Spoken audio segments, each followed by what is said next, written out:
Hello दोस्तों, मैं advocate अनुराग मिश्रा।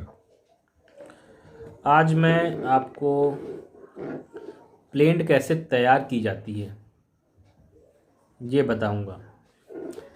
एक अच्छा अधिवक्ता होने के लिए आपको अच्छी प्लेंट तैयार करना आना बहुत ही आवश्यक है, क्योंकि बिना प्लेंट के आप कोर्ट में अपनी बात को अच्छे से नहीं रख सकते। क्योंकि अगर आपको कोर्ट में कोई बात रखनी है तो आपको कोर्ट में बात रखने के लिए कोर्ट के समक्ष प्लेंट दाखिल करनी पड़ेगी, यानी वाद पत्र दाखिल करना पड़ेगा। और अगर वाद पत्र जो दाखिल किया है उसमें तथ्य सही नहीं दिए हैं तो आपका मुकदमा बिल्कुल ही बेकार है। यानी आप जो कोर्ट से चाहते हैं कोर्ट उसे दे ही नहीं सकती, क्योंकि आपने जो तथ्य रखे हैं वो तथ्यहीन ही सही हैं। तो कोर्ट में अगर आपको अपनी बात रखनी है तो प्लेंट का अच्छे रूप से तैयार किया जाना बहुत ही आवश्यक है, क्योंकि जब भी कोई बात आप रखेंगे तो प्लेंट दाखिल करनी पड़ेगी। तो इसीलिए मैं आपको इस वीडियो में कैसे प्लेंट को तैयार किया जाता है वह बताऊंगा। तो प्लेंट को तैयार करते समय सबसे पहले हमें ये बात ध्यान रखनी चाहिए कि जिस मामले को लेकर के हम कोर्ट में जा रहे हैं उस मामले के सभी तथ्य हमें बहुत ही अच्छे तरह से पता होने चाहिए। ये तभी हो सकता है जब वादी अपने सभी बातों को स्पष्ट रूप से वकील को बताए और साथ में वो सभी दस्तावेजों को दिखाए जो उसके पक्ष में है, और उन दस्तावेजों को भी दिखाए जो उनके विपक्ष में हैं। तभी एक अच्छा अधिवक्ता अच्छी प्लेंट को तैयार कर सकता है। और प्लेंट को तैयार करते समय कुछ नियम हैं जो सीपीसी में दिए गए हैं, उनका भी पालन करना चाहिए। यदि आप उनका पालन नहीं करते हैं तो आपकी प्लेंट कोर्ट में स्वीकृत नहीं होगी, यानी आपका मुकदमा न्यायालय स्वीकार ही नहीं करेगा। तो इसलिए ऑर्डर 7 रूल 1 में जो बातें दी गई हैं उन बातों का प्लेंट में होना बहुत ही आवश्यक है। तो ऑर्डर 7 रूल 1 जो कहता है वो ये कहता है कि प्लेंट को बनाते समय पहले हमें उस कोर्ट का नाम डालना चाहिए जिस कोर्ट में हमने मुकदमा किया है। यानी ये कैसे पता चलता है कि किस कोर्ट का नाम डालना चाहिए? तो ये आपको आपके जो केस है उसका किस तरह का नेचर है।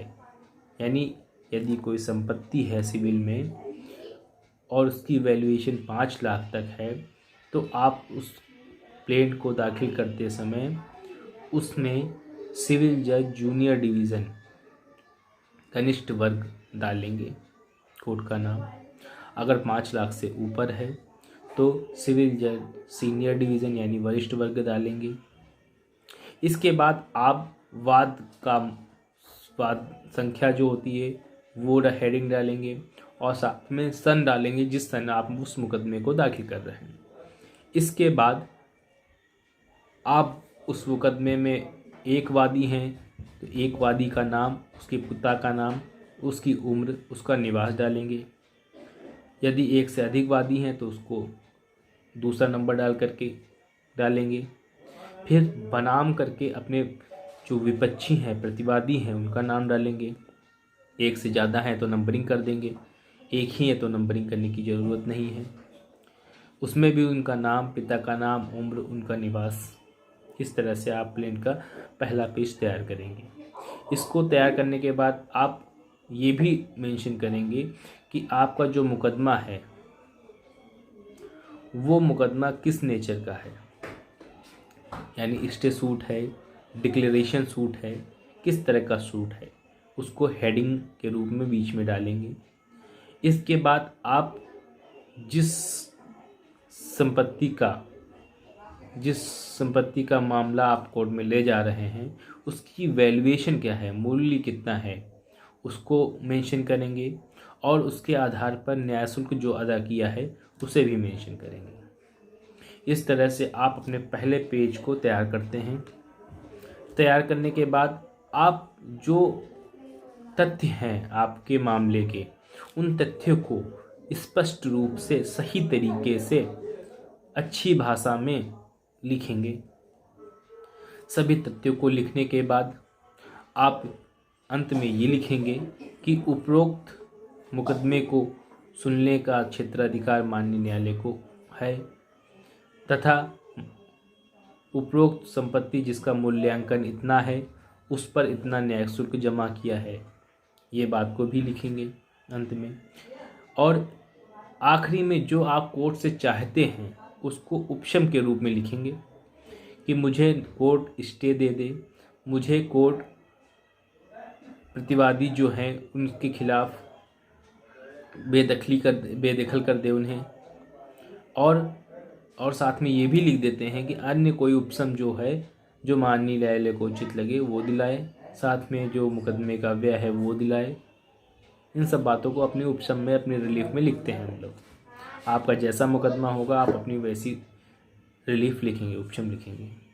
इसके बाद आप इस प्लेन को तैयार करने के बाद इसके साथ में एक सपोर्टिंग एफिडेविट दाखिल करते हैं, शपथ पत्र दाखिल किया जाता है, जिसमें जो आपने प्लेन में तथ्य दिए हैं उन तथ्यों को सत्य हैं या साबित करेंगे कि जो तथ्य दिए गए हैं वो सभी सच हैं।